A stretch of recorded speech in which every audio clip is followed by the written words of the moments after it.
Di konten terbaru hari ini teman-teman, saya ingin membahas atau memberikan preview dari dua pertandingan besar, yakni big match dari English Premier League.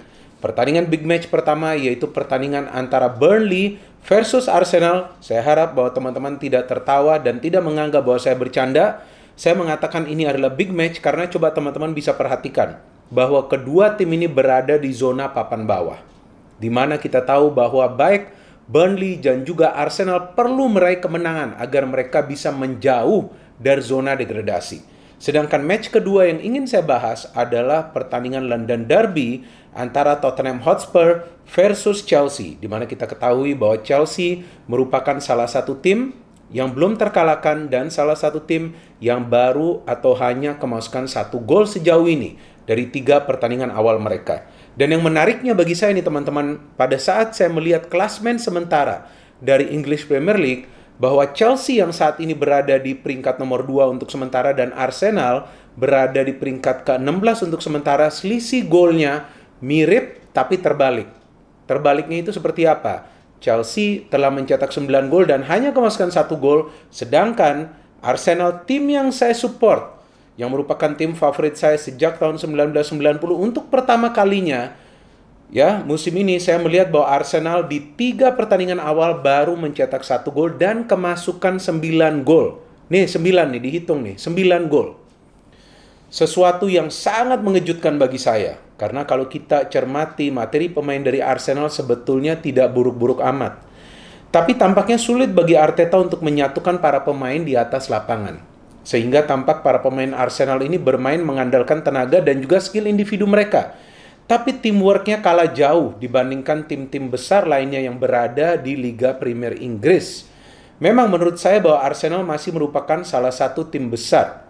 Tapi sayangnya sekarang ini mereka bukanlah merupakan tim kuat. Justru Chelsea lah yang sekarang ini merupakan tim kuat. Karena kita tahu bagaimana prestasi dari Chelsea musim lalu, di mana mereka bisa menjadi juara Champions League, mereka sempat masuk ke final Piala FA, sulit untuk mencetak gol, karena kesulitan Chelsea atau dari para pemainnya adalah untuk melakukan penyelesaian akhir, but now they have Lukaku, dan artinya dengan adanya Lukaku, Chelsea tentu punya peluang untuk mencetak lebih banyak gol lagi. Buktinya, untuk saat ini Lukaku lah top scorer dari Chelsea dengan 3 gol, sedangkan dari Arsenal yang baru mencetak 1 gol, calon legendanya yaitu Aubameyang yang mencetak satu-satunya gol lawan Norwich. Pertama-tama saya ingin membahas dulu pertandingan antara Burnley versus Arsenal. Musim lalu teman-teman, Burnley tidak terkalahkan lawan Arsenal. Mereka bisa mengalahkan Arsenal di Stadion Emirates dengan skor 0-1, kemudian menahan Arsenal di kandang sendiri dengan skor 1-1. Artinya Sean Dyche, pelatih dari Burnley ini sudah punya formula untuk meredam kecepatan dan agresivitas dari para pemain Arsenal. Ini bukanlah pertandingan yang mudah bagi Arsenal. Sama sebetulnya seperti pada saat mereka menang lawan Norwich. Memang Arsenal menggempur total Norwich, tapi mereka hanya bisa mencetak 1 gol. Saya pikir jika yang bertanding lawan Norwich itu adalah Chelsea, mungkin Chelsea juga bisa menang dengan jumlah gol yang sama seperti City menang. Karena jika kita bandingkan secara statistik Arsenal versus Norwich dan juga City versus Norwich, City hanya menciptakan total 16 peluang. Memang on targetnya itu hanya 4 atau 6, saya lupa. Tapi City bisa mencetak total 5 gol. Sedangkan Arsenal, total attempts-nya adalah 30. On targetnya jika saya tidak salah 7, tapi hanya mencetak 1 gol. Itu pun gol kemelut. Bukanlah gol dari kerjasama di antara para pemainnya. Artinya Arsenal have a very big problem, yaitu dalam urusan mencetak gol, plus juga dalam urusan untuk menahan gempuran dari para pemain tim lawan. Banyak yang menilai bahwa Ben White dan juga Gabriel yang turun di defense bagi Arsenal lawan Norwich permainannya sangat bagus. Ya wajar permainannya sangat bagus karena lawannya juga Norwich yang baru mencetak 1 gol. Itu pun dari penalti lawan Leicester yang dihasilkan oleh pemain mereka Timo Pukki. Kita tahu pemain yang diandalkan untuk mencetak gol. Jadi saya pikir kemenangan Arsenal lawan Norwich tidak membuktikan bahwa Arsenal itu telah bangkit. Mereka bisa bangkit jika bisa menang dalam 2 pertandingan selanjutnya. Seperti yang pernah saya tegaskan setelah sebelumnya Arsenal itu kalah lawan Chelsea, bahwa mereka harus menang di 3 match selanjutnya, yaitu pertama lawan Norwich, kemudian Burnley, dan ketiga nantinya lawan Tottenham Hotspur. Jadi Bagi Arteta dia juga perlu fokus nih di game lawan Burnley ini. Memang tim newsnya Xhaka tidak bisa bermain, tapi Partey sudah bisa bermain. Lokonga ya, artinya akan bermain bersama dia di posisi double pivot. Di belakang tentu yang kita harapkan Ben White dan juga Gabriel akan bisa bermain. Di kiri mungkin Tierney, di kanan mungkin juga adalah Cedric, bisa juga Maitland-Niles yang dimainkan di posisi gelandang bertahan. Di depannya seperti biasa Odegaard, mungkin Pepe dan juga Saka, tapi saya berharap bahwa Emil Smith-Rowe yang bisa bermain dan juga Saka. Di depan kemungkinan besar adalah Aubameyang setelah dia berhasil mencetak gol di game lawan Norwich. Ini bukan pertandingan yang mudah bagi Arsenal, teman-teman. Karena memang kita tahu bahwa tim ini juga tidak konsisten. Justru kesulitan Arsenal lawan tim-tim yang mengandalkan compact football seperti Burnley ini. Karena cara permainan Arsenal itu mirip seperti Burnley, bermain compact, mengandalkan fast break dan juga mengandalkan tenaga dari para pemainnya. Tapi saya pikir dalam pertandingan ini, dengan kepercayaan diri yang sekarang tentunya sudah dipunya oleh para pemain Arsenal berkat kemenangan yang penting lawan Norwich, saya pikir mereka seharusnya bisa mengatasi Burnley di kandang Burnley. Saya pikir persentase dari pertandingan ini adalah 45-55. Sekarang Arteta sudah punya full squad. Seharusnya logisnya Arsenal akan bisa mendapatkan 3 poin di pertandingan yang sangat krusial ini agar mereka menjauh dari zona degradasi. Saya ingin membahas match kedua, yaitu Tottenham Hotspur versus Chelsea. Kita tahu bahwa ini bukan London Derby pertama bagi Chelsea. Sebelumnya mereka menang lawan Crystal Palace dengan skor telak 3-0, menang di kandang Arsenal dengan skor 0-2. Tentu lawannya kali ini jauh berbeda. Lawan yang punya ketangguhan di lini tengah. Kita tahu pemain seperti Højbjerg ya, dan juga ada Dele Alli. Ya, mereka adalah pemain-pemain yang bisa menyulitkan Chelsea juga di lini tengah. Ada Oliver Skip juga. Dan di belakang memang Tottenham Hotspur punya masalah karena kemungkinan besar ya bahwa Eric Dier tidak akan bermain. Kemudian Tanganga juga yang mendapatkan kartu merah lawan Palace tidak bisa bermain. Son Heung-min masih diragukan apakah bisa turun atau tidak.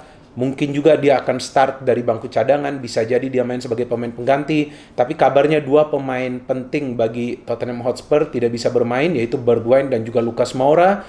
Saya pikir inilah 2 pemain yang diandalkan oleh pelatih Nuno dalam urusan melakukan transisi counter attack. Jadi memang dengan adanya Moura, kemudian Bergwijn ditambah juga dengan Son, tentu 3 pemain ini bisa membantu Harry Kane dalam urusan pergerakan tanpa bola Harry Kane untuk juga bisa mencetak gol atau pada saat Harry Kane melepaskan umpan. Karena 3 pemain ini punya speed. Memang Tottenham Hotspur menang di 3 pertandingan awal mereka, lawan City, kemudian lawan Wolves, kemudian lawan Watford. Tapi kita tahu bahwa lawan City mereka digempur habis-habisan. Ya bagus saja pada saat itu defense dari Tottenham Hotspur bagus, dan juga City kita tahu tidak menurunkan semua pemain terbaiknya. Dan kemudian mereka bisa menang lawan Wolves di pertandingan yang mereka mendapatkan banyak tekanan. Lawan Watford juga menang 1-0, artinya Tottenham punya kesulitan untuk mencetak gol. Dan memang saya melihat taktik dari Nuno itu mengandalkan permainan counter attack. Dan mereka hancur lebur lawan Crystal Palace bukan karena ada pemain mereka yang mendapatkan kartu merah yaitu Tanganga, tapi memang secara permainan mereka tidak bisa mengatasi kecepatan dari para pemain Crystal Palace. Kita tahu ada Zaha, ada juga Ayu yang bermain cepat, Kouyaté juga bermain cukup baik di pertandingan itu, dan Hotspur kalah dengan skor telak 3-0. Dan kali ini mereka berhadapan dengan Chelsea yang kita tahu punya pertahanan yang solid. Itu juga dibuktikan dengan Thomas Tuchel pada saat dia mengambil alih Chelsea pertengahan musim lalu.